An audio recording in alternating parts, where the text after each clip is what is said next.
So good morning students. Today in this session we are going to learn about Ohm's law and its verification. So what is Ohm's law?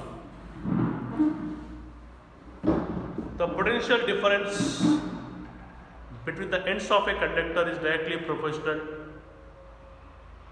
to the electric current passing through it at a constant temperature is called Ohm's law. And its verification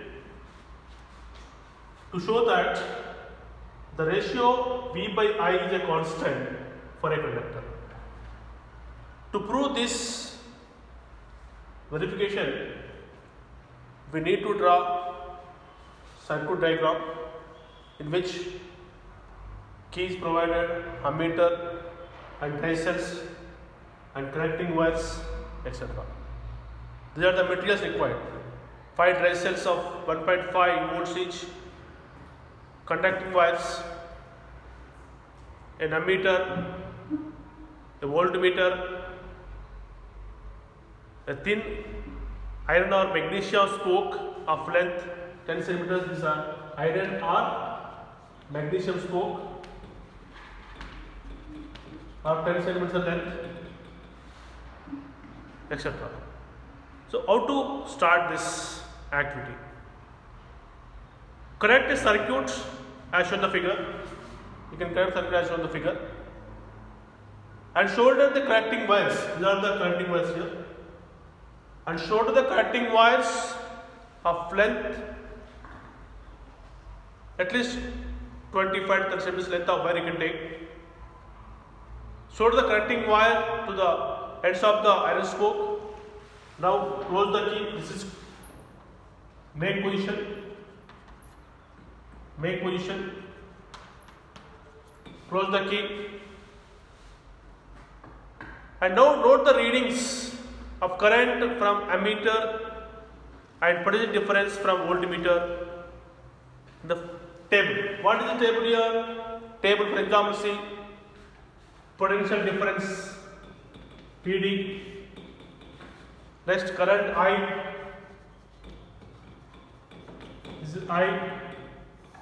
And next, V by I. V by I constant. This is V. Okay. Serial number. This is the small table. Serial number, potential difference V, current I, V by I. Now connect 2 cells in series instead of 1 cell in the circuit. Instead of 1 cell, you can connect 2 or 3 cells. And note the values of ammeter and voltmeter and record them in the table. Note the after connecting 2 cells or 3 cells or 4 cells. Now note the readings of the volt, current and record in the table. And record the values of V and I corresponding to each case in the above table. Now we can find V by I in each set of values because after taking the readings of V and I, and we can find each case V by I. And we notice that V by I is a constant. V by I is a constant. Or V directly proportional to I is equal to V by I is constant. And this constant is known as resistance of the conductor divided by R. The constant is known as resistance of the conductor. V by I is equal to R, V is equal to IR. R V is equal to IR. Where R is a resistance, the ends of R is in a system is ohms, and the symbol of ohm is this is the symbol of ohm. Symbol of ohm. Okay, so this is the verification what we have done here.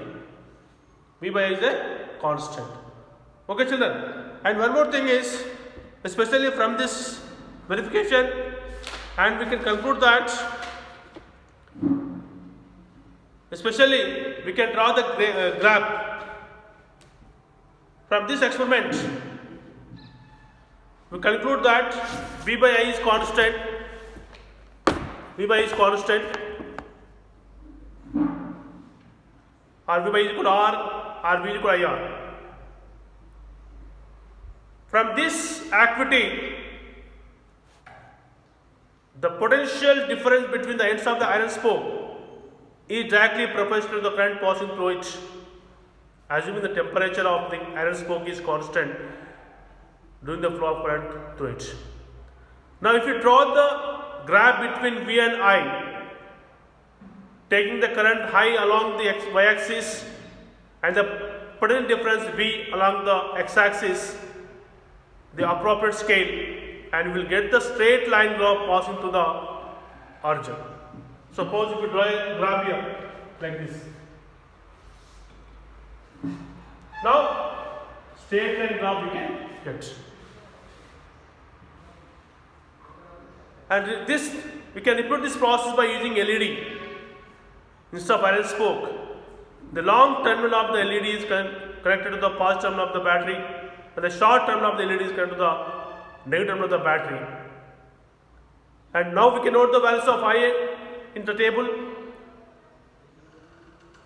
Potential difference V in each case and record these values in the table given. Find V by I for each case. But V by I is not constant. So now you draw a graph. If you draw a graph between V and I for LED, you will get a curved graph. As shown here. Curved graph is, for example, this is a curved graph like this. So from the above activities, we can note that the ratio between V by I is constant for some materials at constant temperature, and this fact was discovered by German physicist George Simon Ohm, and it is popularly known as Ohm's law. Okay, so from this activity, we can say that from this, the materials are classified in two categories based on Ohm's law.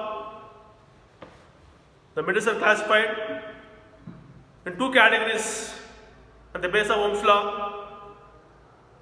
Those materials which obey Ohm's law are called ohmic conductors, and those materials which do not obey Ohm's law are called non-ohmic conductors. All metals are ohmic conductors, and for example, metals, copper, iron, etc.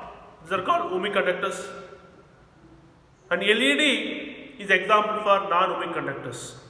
The difference we observed here, when the ohmic conductors are connected to the circuit, if you draw the V and I values by plotting a graph, the graph line will be in a straight line which passes through origin.